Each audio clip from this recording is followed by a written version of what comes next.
இன்றைக்கி ரொம்ப ஈஸியாக பச்சைப்பயிர் குழம்பு எப்படி செய்கிறதுன்னு பார்க்கலாம். நான் பச்சைப்பயிர் ஒரு 4 மணி நேரம் ஊற வச்சு குக்கரில் விசில் விட்டு எடுத்து வச்சுருக்கேன். அதை மசிச்சு வச்சுருக்கேன். 100 கிராம் எடுத்திருக்கேன். இங்கே பேன் வச்சுருக்கேன். எண்ணெய் ஊற்றியாச்சு. இங்கே ஒரு கைப்பிடி அளவு சின்ன வெங்காயம், கருவேப்பிலை, இதை தாளிச்சுக்கலாம். பெருங்காயம் கொஞ்சமாக. இங்கே 4 பச்சை மிளகாய் எடுத்து வச்சுருக்கேன். காரத்துக்கு மிளகாத்தூள் நம்ம போட மாட்டோம், பச்சை மிளகாய் தான், அதனால் நான் 4 எடுத்திருக்கேன்.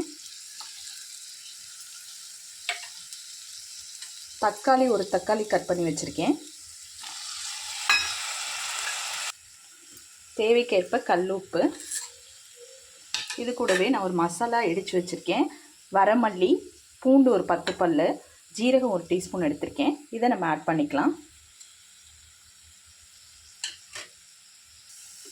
மஞ்சத்தூள் ஒரு டீஸ்பூன். இது கூடவே நான் தண்ணி கலந்து வேக வச்சுக்கிறேன். இது கொதி வந்தோன்னே நம்ம பச்சைப்பயிறு சேர்த்துக்கலாம். இந்த மசாலா தான் இதுக்கு முக்கியம். மல்லி, பூண்டு, ஜீரகம் தான் நம்ம இடித்து சேர்த்துக்கணும்.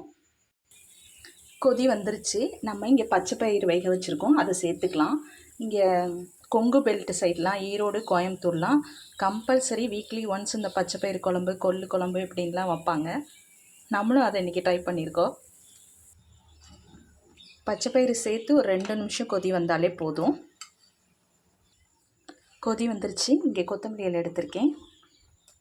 சிம்பிளாக செய்யக்கூடிய ஹெல்த்தியான பச்சைப்பயிறு குழம்பு ரெடி ஆகிடுச்சு. நீங்களும் வீட்டில் ட்ரை பண்ணி பாருங்கள். ட்ரை பண்ணி பார்த்துட்டு நீங்களும் கமெண்ட் பண்ணுங்கள்.